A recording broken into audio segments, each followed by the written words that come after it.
Karibu sana mtazamaji, natumai umejifunza mawili matatu kutoka kwa methali ya siku, lakini jiunge nami Chichi Josephine niweze kukupa taarifa kwa takriban dakika 30 hivi.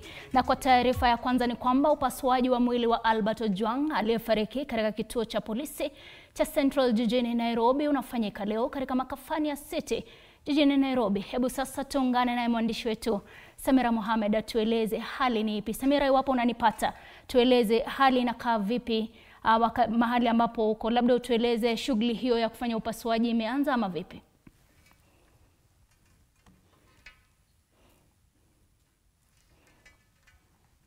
Josephine, tuko hapa katika makafani ya City ambapo upasuaji wa mwili wa Albert unafanyika kwa sasa.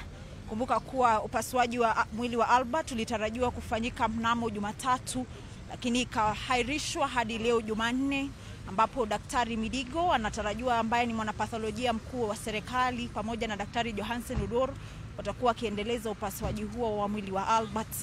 Albert tunaelewa kuwa alifariki mnamo Jumapili akiwa mikononi mwa polisi katika kituo cha polisi cha Central, na kufikia sasa uchunguzi umekuwa ukiendelezwa. Idara ya kutathmini utendakazi wa polisi, yani IPOA, wako hapa pia. Wanaharakati wako hapa tayari kushuhudia upasuaji huo wa mwili wa Albert.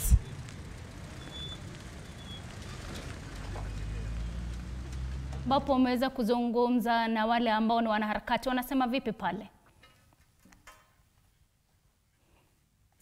Na mpenzi mtazamaji, kumbuka huyo ni mwandishi wetu Samira Mohamed, ambapo anazidi kufuatilia kesi ya yule ambaye upasuaji wa mwili wa Albert, mwanaharakati ambaye aliweza kufa katika kituo cha Central, na tutakuwa tukiungana naye moja kwa moja aweze kutueleza ni nini ambacho kinaendelea katika eneo hilo. Na zaidi yote leo kwamba ameweza kutuambia kwamba wanaharakati pamoja na yule ambaye anaongoza shughuli ya kufanya uchunguzi wa mwili wa Albert wameweza kufika pale. Samira atakuwa akituchorea taswira kamili ya hali ilivyo katika eneo hilo. Hivyo basi, mpenzi mtazamaji, kumbuka ni taarifa ambayo imeweza kuzua ile ambayo ni msukosuko hususan katika taifa la Kenya, na zaidi ya yote wale ambao ni wanaharakati wakaweza kusema kwamba hawatalichukulia jambo lile kwa urahisi. Hivyo basi tusubiri tu, ni swala la subra, tuone kipi ambacho kitakuwa kikijiri. Je, uchunguzi huo ama baada ya uchunguzi huo kufanyika ni nini ambacho kitakuwa kikitokea? Hivyo basi kwa sasa, mpenzi mtazamaji, niruhusu tu